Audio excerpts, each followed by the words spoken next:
Jean Luquet, bonjour. Bonjour. Vous êtes responsable technique du département Virtual Manufacturing d'ESI Group. Pouvez-vous nous dire quelques mots sur cet éditeur de logiciels ?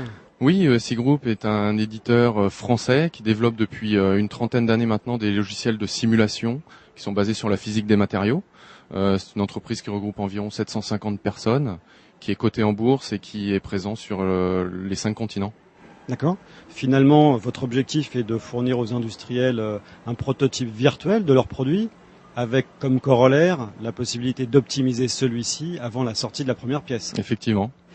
Alors vous êtes sur ce plateau parce que vous lancez un nouveau produit qui s'appelle PAMstamp 2G, Oui. et c'est la version 2011 dont on va parler. Tout à fait. Quel est ce produit ? C'est un produit de simulation d'emboutissage qui est dédié principalement aux industriels, que ce soit les constructeurs automobiles, aéronautiques ou les équipementiers, également les fournisseurs de matières ou les outilleurs qui veulent évaluer la performance de leurs produits. Et réduire également le temps de mise au point.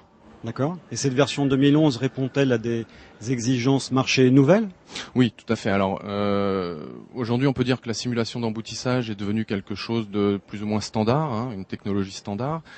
Aujourd'hui, ESI propose d'aller plus loin, un outil de simulation précis et fiable, basé donc sur une physique des matériaux fine.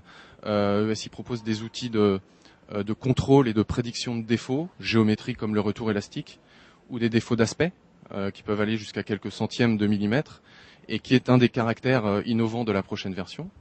Donc outil de contrôle, mais outil de correction également, avec des modules adaptés, des modules d'optimisation, des modules de compensation de retour élastique, qui permettent de réaliser une pièce bonne du premier coup. D'accord. Mais finalement, cette démarche d'intégration de plusieurs outils, de plusieurs modules en un seul, est une démarche assez classique chez les éditeurs de logiciels. Oui. Est-ce qu'il y a quelque chose de véritablement plus innovant dans cette version 2011 ? Oui, outre l'ajout donc des fonctionnalités dont je viens de parler, aujourd'hui, je vais essayer d'illustrer en fait ma réponse par un exemple concret. On va parler par exemple d'un ouvrant automobile, que ce soit une portière ou un capot avant, par exemple. C'est une structure qui est composée de deux parties, de deux pièces, une pièce extérieure visible et une pièce, une doublure. Donc ces deux pièces sont embouties séparément, d'accord, et ensuite il y a une deuxième étape d'assemblage par sertissage qui consiste à rabattre les bords de l'une sur l'autre afin de les rendre solidaires. Si on ne prend pas en compte aujourd'hui cette deuxième opération,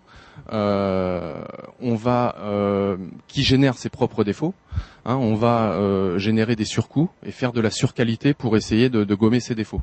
Aujourd'hui, ESI propose un outil de simulation de cette opération d'assemblage, donc à la suite de l'opération d'emboutissage, qui va permettre justement de contrôler les défauts inhérents à cette étape, ce qui est un caractère, une nouveauté. Voilà. Le ticket d'entrée de PAMstamp 2G 2011 ?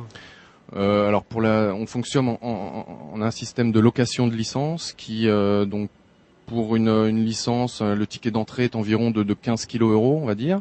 Après, ça va dépendre de l'application, de la configuration que souhaite le client en termes de serveur et de moyens de calcul.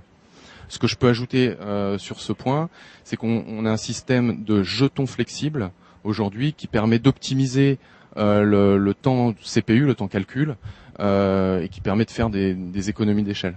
D'accord. Peut-on imaginer un jour un environnement logiciel capable de simuler complètement à la fois la conception et la fabrication d'une automobile ?